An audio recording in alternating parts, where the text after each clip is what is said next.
네, 오늘 아침에는 어떤 기사를 클릭하셨습니까? 핫클릭 시작합니다.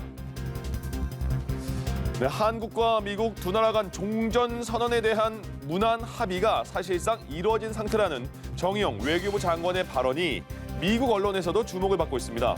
자, CNN은요, 한국 전쟁은 끝나지 않았지만 곧 끝날 수도라는 제목의 인터넷판 기사에서 정의용 장관의 발언을 거론하면서 한국 전쟁 역사와 이후의 남북 관계의 변화 과정 그리고 전망까지 보도를 했습니다.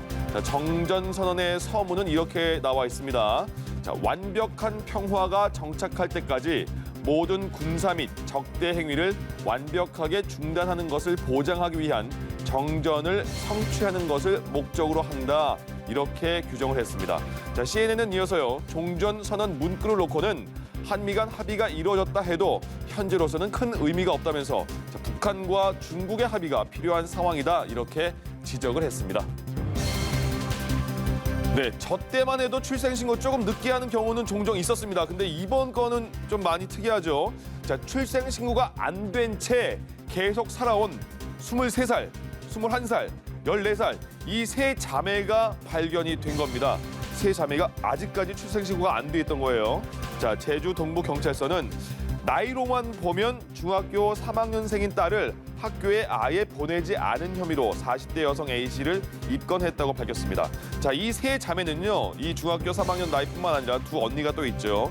세 자매는 23살, 21살, 14살인데 그동안 의무 교육이나 의료 혜택을 전혀 받지 못한 것으로 파악이 된 거예요.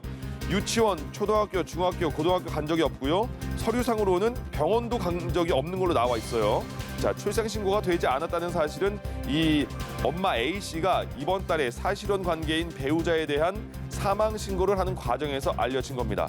자, 경찰은 세 자매는 신체적 학대 등이 없이 자란 것으로 보인다면서 수사 초기 단계로 자세한 사항을 조사하고 있다 이렇게 밝혔습니다. 자, 대낮에 지하철 전동차 안에서 흉기를 휘둘러서 시민 한 명을 다치게 한 40대 남성이 경찰에 붙잡혔습니다. 자, 이 남성은요, 어제 오후 3시 30분쯤에 지하철 1호선 성균관대역에서 의왕역으로 향하던 지하철 안에서 30대 남성에게 흉기를 휘둘러서 다치게 한 혐의를 받고 있습니다.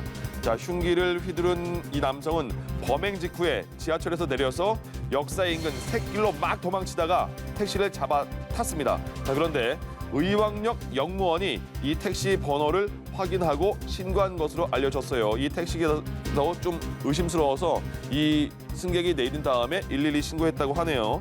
경찰은 결국에 이 A씨를 인근 주택가 골목에서 긴급 체포를 했습니다.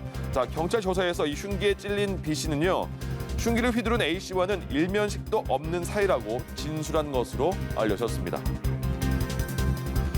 네, 만취 상태로 차를 몰다가 학교 앞 신호등을 들이받고 신호 대기 중이던 차까지 추돌한 운전자가 경찰에 붙잡혔습니다. 자, 신고를 받고 출동한 경찰이 음주 측정을 했는데 얼마 나왔을까요? 혈중 알코올 농도 0.218%예요. 정말 완전한 만취입니다. 만취 상태인 이 사람 조사 결과 어떤 사람이었는지 보니까 천주교 지역교구 소속 현직 신부인 것으로 드러났습니다. 핫클릭했습니다.